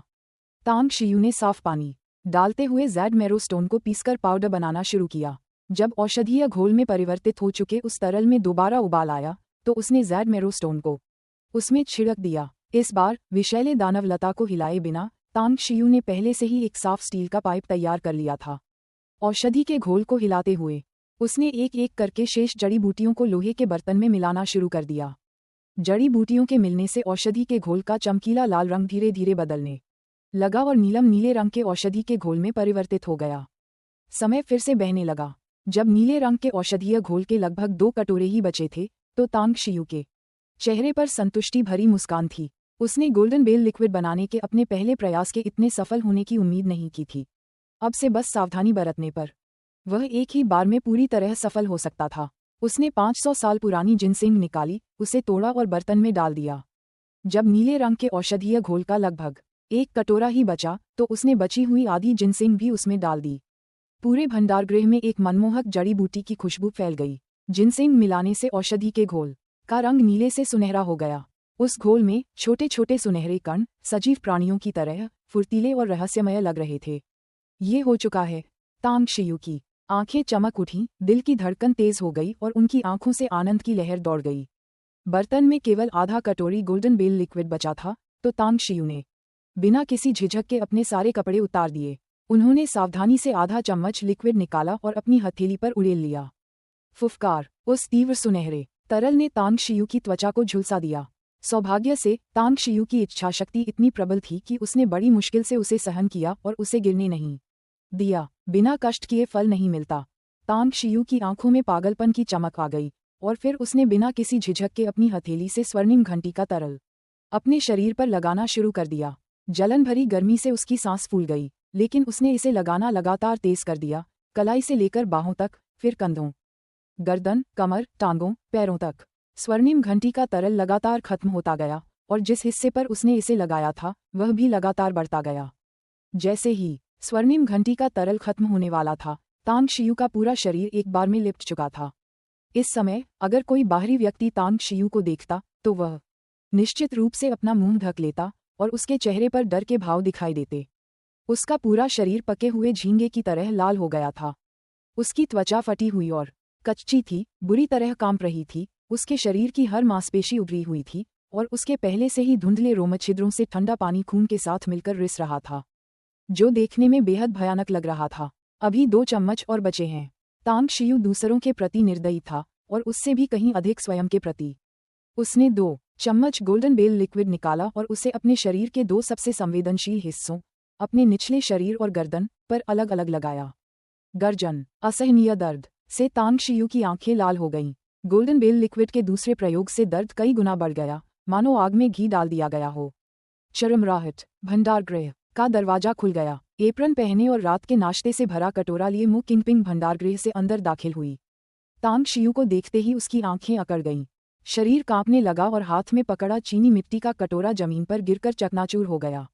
अगर उसने तांग शियू को पहले से नहीं पहचाना होता तो शायद वह मुड़कर दरवाजे से बाहर भाग जाती। इस समय भले ही तांग शियू नग्न थी, मु किंगपिंग को जरा भी शर्मिंदगी या लज्जा नहीं हुई। तांग शियू की भयावह हालत देखकर उसकी हृदय गति तेज हो गई। उसने पहले कभी किसी को इतना भयावह नहीं देखा था। तांग शियू ने मु किंगपिंग के आने पर ध्यान नहीं दिया, न ही उसे चीनी मिट्टी के कटोरे के टूटने की आवाज सुनाई दी। उसका सारा ध्यान खुद पर केंद्रित था। वह जलते हुए दर्द को सहते हुए विशाल स्रोतों शून्य ब्रह्मांड स्वर्ग पहुंच कला के साधना मार्ग के अनुसार अपने शरीर में तारा शक्ति का निरंतर संचार कर रहा था। गोल्डन बेल लिक्विड में समाहित ऊर्जा एक ज्वार की तरह तांग शियू के शरीर पर फैल गई और जैसे ही तारा शक्ति उसकी नसों में प्रवाहित हुई, वह गोल्डन बेल लिक्विड की ऊर्जा के साथ मिलकर लहरों के रूप में उसके शरीर की सतह की ओर बढ़ी। तारा शक्ति और ऊर्जा धीरे धीरे मिलकर एक विशेष ऊर्जा शरीर का निर्माण कर गईं। विशाल स्रोतों शून्य ब्रह्मांड स्वर्ग पहुंच कला की साधना अवस्था में ये ऊर्जा शरीर तांग शियू के रक्त और क्षत विक्षत क्षेत्रों को पोषण और मरम्मत प्रदान करता रहा। धीरे धीरे खून और ठंडा पानी जमकर पपड़ी बन गए। त्वचा की अदृश्य परतों के भीतर नवगठित ऊर्जा मरम्मत और पोषण की प्रक्रिया के दौरान बार बार टूटती और कठोर होती रही। कहावत है कि एक दिव्य हथियार हजारों बार परिष्करण के बाद ही बनता है। तांग शियू की त्वचा की परतें किसी दिव्य हथियार की तरह थीं, जिनमें हजारों तरह के सुधार हो रहे थे। हर बार जब वे फटतीं और फिर जुड़ती तो नई ऊर्जा का हर प्रवाह त्वचा की लचीलता और दृढ़ता को मजबूत और रूपांतरित करता था। त्वचा की परतों के भीतर एक के बाद एक परत को काटकर खोला गया, लेकिन नई ऊर्जा के प्रवाह ने खाली जगहों को भर दिया। ऐसा लग रहा था मानो वह नई ऊर्जा तांग शियू के शरीर का ही हिस्सा हो। बाहर से देखने पर तांग शियू का शरीर मोटे घावों से ढका हुआ था, मानो किसी भारी कोकून में लिपटा हो। मु किंगपिंग भंडारगृह के दरवाजे के अंदर एक मूर्ति की तरह खड़ी थी, बिना पलक झपकाए तांग शियू को देख रही थी। उसने गौर किया कि तांग शियू का शरीर एक हल्की सुनहरी चमक से घिरा हुआ था, मानो कोई देवता अवतरित हुआ हो और एक पवित्र आभा से परिपूर्ण था। अध्याय 120 खेती में सफलता। दूसरा अपडेट। मासिक टिकटों की मांग। तारों से जगमगाता आकाश शानदार था और चारों ओर गर्मी की लहरें चल रही थीं। विशाल तारामंडल की गहराई में ऐसा लग रहा था मानो अनगिनत तारों को एक रहस्यमय बुलावा मिला हो।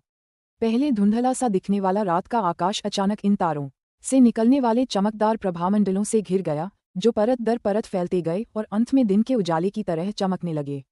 अगोचर रूप से तारों की शक्ति का एक विशाल प्रवाह ज्वार की तरह पृथ्वी की ओर बढ़ा, जिसका लक्ष्य ठीक तांग शियू था, जो नानजा कस्बे के एक विला में साधना कर रहा था। मु किंगपिंग सदमे से उबर चुकी थी। हालांकि तांग शियू खतरे से बाहर लग रही थी, फिर भी वह विचित्र दृश्य उसे मोहित कर रहा था। उसने अनुमान लगाया कि तांग शियू साधना कर रही होगी, लेकिन उसने साधना की ऐसी भयावह विधि के बारे में पहले कभी नहीं सुना था। दरअसल वह थोड़ी चिंतित भी थी, ये सोचकर कि अगर भविष्य में उसकी बेटी को भी ऐसी ही किसी चीज से गुजरना पड़े तो क्या होगा। काफी देर बाद मु किंगपिंग धीरे धीरे कमरे से बाहर निकली और अपने पीछे दरवाजा बंद कर दिया।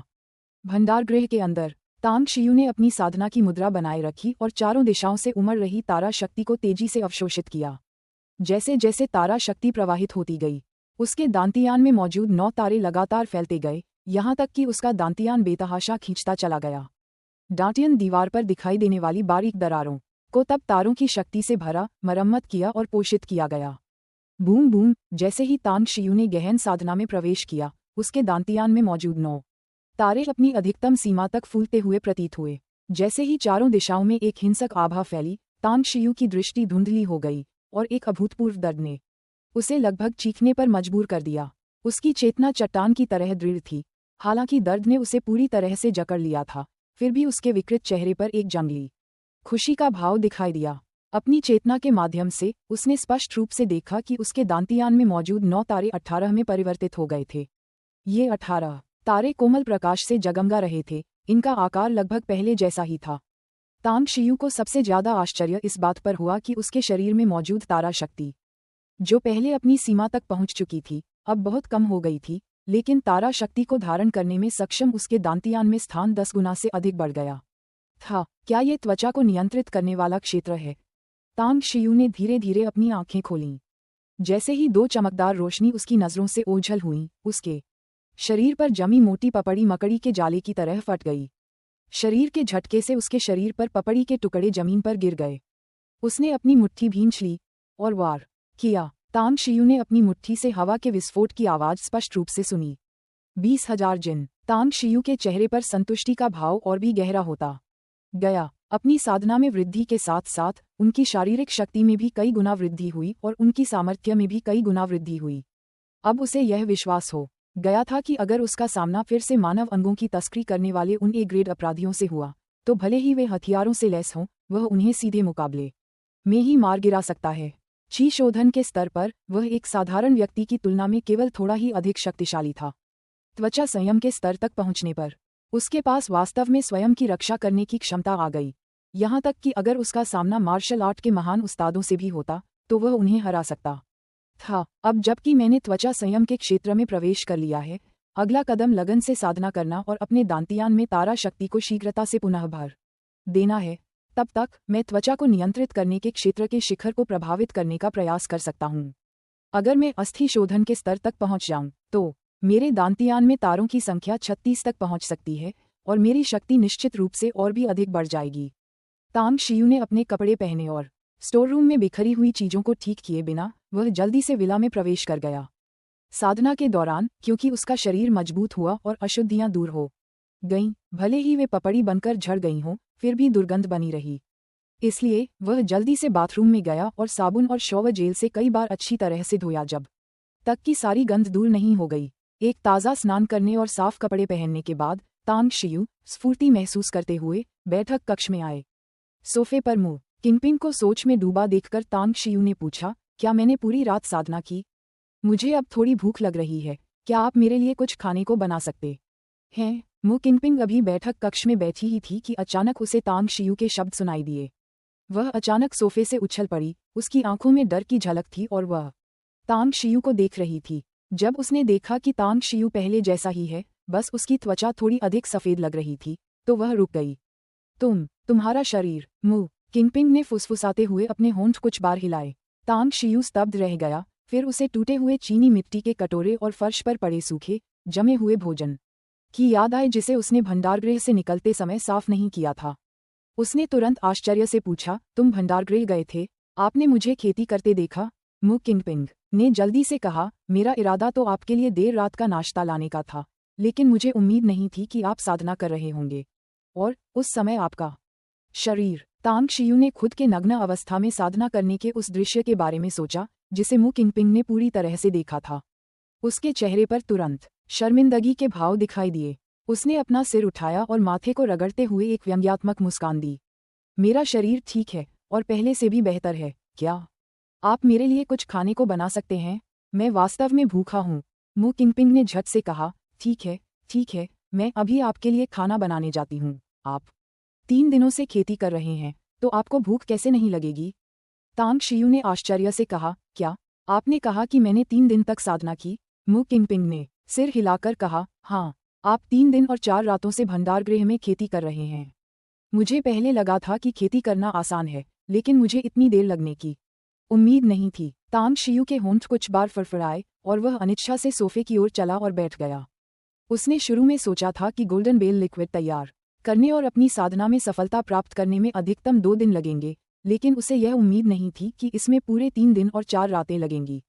स्कूल में गोंग डालोंग ने उसे केवल 1 सप्ताह की छुट्टी दी थी। छुट्टी के समय के अनुसार वह पहले ही 2 दिन लेट हो चुका था।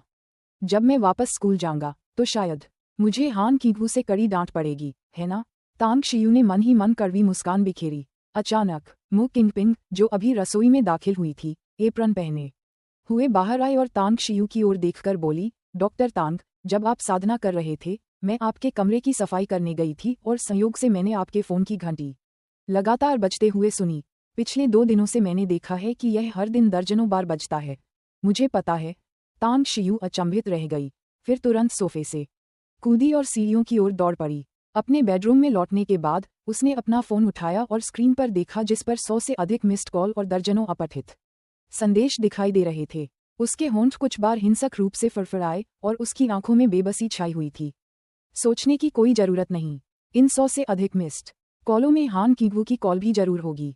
यकीन से जब तांग शियू ने मिस्ड कॉल इंटरफेस खोला तो उसने देखा कि हान कीगू ने उसे कितनी बार कॉल किया था। 24, बहुत ज्यादा नहीं। तांग शियू ने हल्के से सिर हिलाया। उनकी नज़र दूसरों के नामों पर पड़ी। Yuan Chuling 42 missed call, Long Zhengyu 19 missed call, Long Zhenglin 32 missed call, Chen Zhizhong 6 missed call, जिनमें अज्ञात नंबरों से 2 मिस्ड कॉल शामिल हैं। तांग शियू की नज़र अंतिम नाम पर टिकी रही और उनकी भौहें तुरंत सिकुड़ गईं। यह मिस्ड कॉल रैंच की थी। कुल मिलाकर 12 कॉल थीं। लगभग बिना किसी झिझक के उसने रैंच को वापस फ़ोन किया। वह अच्छी तरह जानता था कि अगर कोई महत्वपूर्ण घटना न घटी होती तो रैंच ने उसे इतनी बार कभी फ़ोन न किया होता। इसके अलावा समस्या का संबंध संभवतः उसकी माँ से था। हेलो, क्या वो बॉस हैं? फ़ोन के दूसरी तरफ से एक घबराहट भरी आवाज़ आई। तांग शियू ने गहरी आवाज़ में कहा, यह मैं हूँ। तुमने मुझे 1 दर्जन बार फ़ोन किया, क्या बात है? बॉस, अगर आपके पास समय है तो बेहतर होगा कि आप जल्दी से अस्पताल पहुँचें। स्टार सिटी पारंपरिक चीनी चिकित्सा अस्पताल, रैंच की आवाज़ फिर सुनाई दी। तांग शियू की सांस अटक गई और उसका चेहरा तुरंत ही बेहद गंभीर हो गया। उसने पूछा, क्या मेरी माँ को कुछ हुआ है? रैंच ने कहा, हाँ, बड़े बॉस को किसी ने घायल कर दिया। हालांकि चोटें गंभीर नहीं हैं, फिर भी उन्हें कई महीनों के आराम की जरूरत है। मैं और नेल यही हैं, विशिष्ट स्थान, तांग शियू ने कहा और बेडरूम से बाहर भाग गई। रैंच ने कहा, star city traditional Chinese medicine hospital, inpatient department, 6ठी मंजिल, कमरा नंबर 405। बॉस, मुझे आपको पहले से ही कुछ बताना है। जिस व्यक्ति ने आपकी माँ को चोट पहुंचाई है उसका नाम टाई लॉन्ग है और वह काफी प्रभावशाली प्रतीत होता है। मैं और रैंच भी घायल हो गए हैं, लेकिन हम अभी अस्पताल छोड़ने की हिम्मत नहीं कर रहे हैं क्योंकि दूसरी तरफ से कई लोगों को अस्पताल के पास भेजा गया है। जैसे ही हम बाहर निकलेंगे हमारी पिटाई हो जाएगी। दूसरे पक्ष ने कहा कि अगर हम उनसे माफ़ी नहीं मांगेंगे तो वे ये सुनिश्चित करेंगे कि हम अस्पताल के मुख्य द्वार से कभी बाहर न निकल पाएं। हरामी, तांग शियू की आंखों में खौफनाक हत्या का इरादा झलक रहा था। फोन रखने के तुरंत बाद वह पूरी रफ्तार से विला से बाहर भागा। जैसे ही वह विला प्लाजा पहुंचा, उसकी मुलाकात संयोगवश लॉन्ग जुयाओ से हुई, जो संपत्ति प्रबंधन के कई कर्मचारियों के साथ विला क्षेत्र के वातावरण का निरीक्षण कर रही थी। तांग शियू लॉन्ग जुयाओ के सामने झपटा और उसने देखा कि लॉन्ग जुयाओ के साथ आए संपत्ति प्रबंधन के सदस्य उसे ऐसे देख रहे थे मानो वे किसी दुर्जेय शत्रु का सामना कर रहे हों। तांग शियू ने उनकी अनदेखी की और लॉन्ग जुयाओ की ओर देखते हुए गहरी आवाज में कहा, क्या आपके पास कार है? हाँ।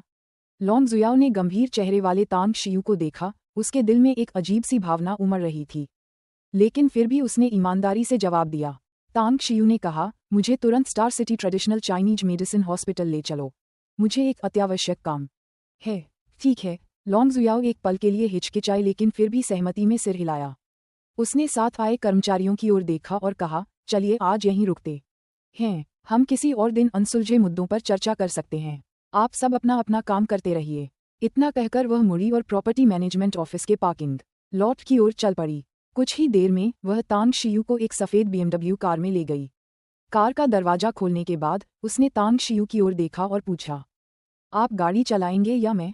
तांग शियू ने कहा, मेरे पास ड्राइविंग लाइसेंस नहीं है।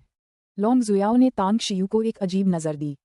तांग शियू की उम्र में तो उसे ड्राइविंग लाइसेंस लेने की उम्र तक पहुंच जाना चाहिए था, है ना? और उसकी पहचान साधारण नहीं थी, उसके पास ड्राइविंग लाइसेंस तक कैसे नहीं हो सकता था? हालांकि उसने अपने मन में उठ रहे सवालों को जुबान पर नहीं लाया। इसके बजाय उसने सिर हिलाया और ड्राइवर की सीट पर बैठ गई। कार स्टार्ट करने के बाद उसने यात्री सीट पर बैठे तांग शियू की ओर देखा और कहा, क्या मैं आपकी किसी तरह से मदद कर सकती हूँ? Star city traditional Chinese medicine hospital में मेरे संपर्क हैं। तांग शियू ने कहा, मुझे अभी पक्का पता नहीं है, देखते हैं। ये देखकर कि तांग शियू ने सीधे तौर पर इनकार नहीं किया, लॉन्ग जुयाओ को पता चल गया कि उसने सही अनुमान लगाया था।